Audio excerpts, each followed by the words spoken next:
जय श्रीकृष्ण राधे राधे बंधुरा आमी मन आमार चैनेले आपनादेर स्वागत जानाई। आज पापमोचनी एकादशी बछरे जे 24टी एकादशी पड़े तार मध्य शेष और अन्यतम एकादशी हलो आजकेर एकादशी पापमोचनी एकादशी। बंधुरा आज ये भिडियोर माध्यमे आपनारा जानते पारबेन पापमोचनी एकादशीर व्रत कथा और तार संगे दुटी तुलसी पाता दिए एमन की करले जा 7 जन्मेर पाप थेके मुक्ति लाभ करा जाए।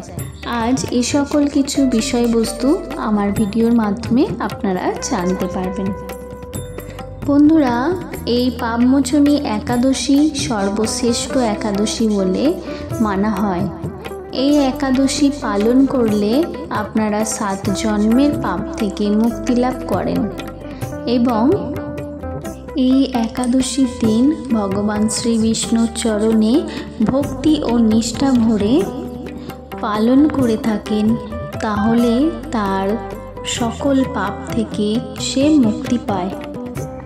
एकादशीर दिन कखनोई तुलसी पाता चयन करा जाए ना, ताई एकादशीर आगेर दिन तुलसी पाता संग्रह करे राखुन।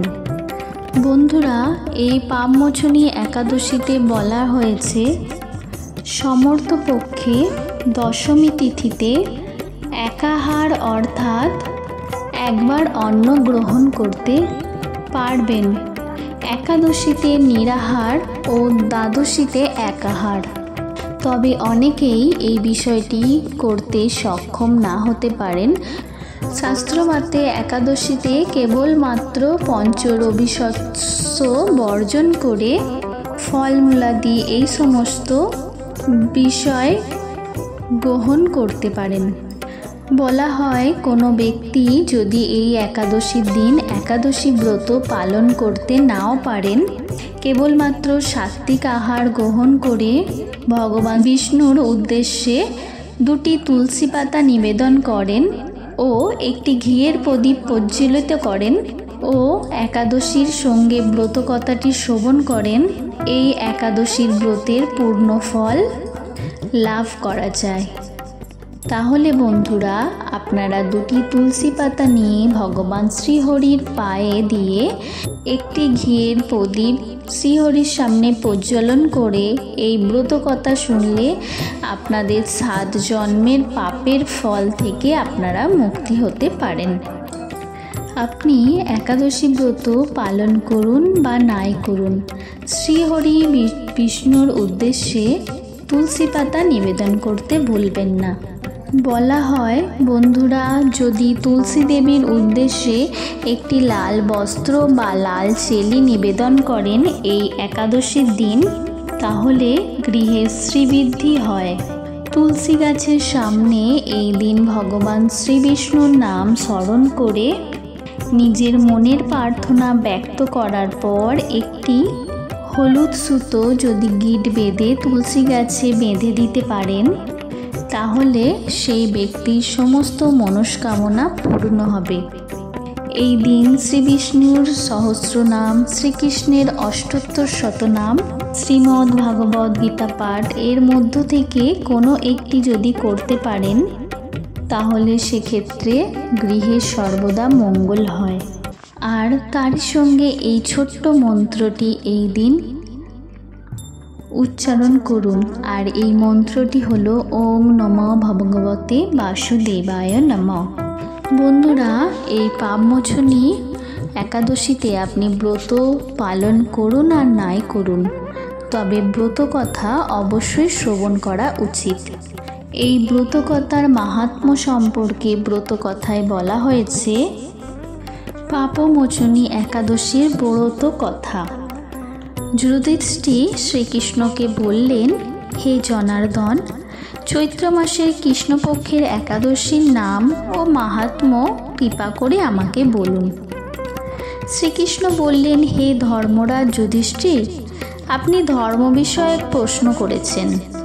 এই একাদশী সকল সুখের আধার, সিদ্ধি প্রদানকারী ও পরম মঙ্গলময়।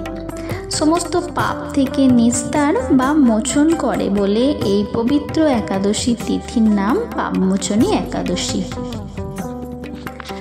রাজা মানধাতা একবার লোমশ মুনিকে এই একাদশীর কথা জিজ্ঞাসা করেছিলেন। তার বর্ণিত সেই বিচিত্র উপাখ্যানটি আপনার কাছে বলছি, আপনি মনোযোগ দিয়ে তা শ্রবণ করুন।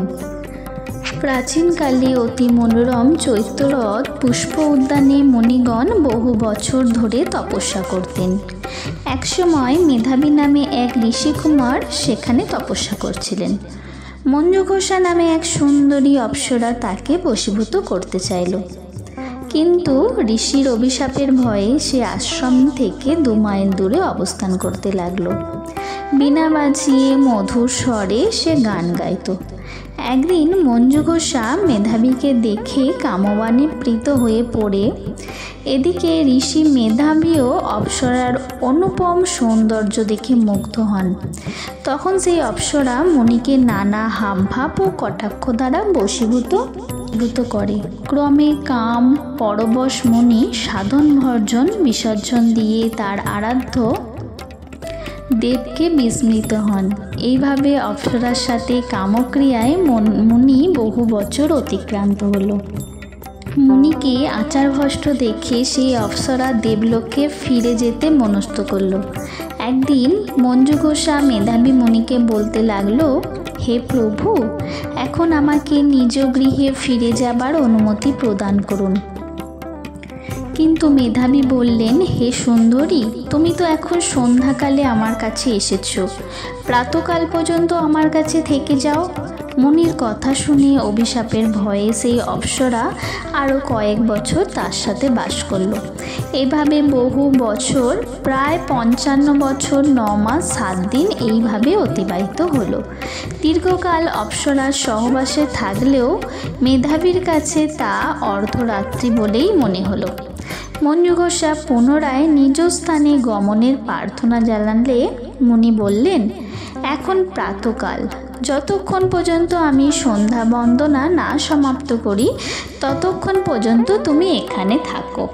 মুনির কথা শুনে ঈষৎ হেসে মঞ্জুঘোষা তাকে বলল, হে মুনিবর, আমার সহবাসে আপনার যে কত বৎসর অতিবাহিত হয়েছে তা একবার বিচার করে দেখুন। এই কথা শুনে মুনি স্থির হয়ে চিন্তা করে দেখলেন যে তার 56 বৎসর অতিবাহিত হয়ে গেছে। মুনি তখন মঞ্জুঘোষের প্রতি ক্রোধ পরবশ হয়ে বললেন, রে পাপিষ্ঠে, দুরাচারিণী, তপস্যার ক্ষয়কারিণী, তোমাকে ধিক, তুমি পিশাচী হও। মেধাবীর শাপে অপ্সরার শরীর বিলুপ্ত প্রাপ্ত হলো। তখন সে অবনমত মস্তকে মুনির কাছে শাপমোচনের উপায় জিজ্ঞাসা করল।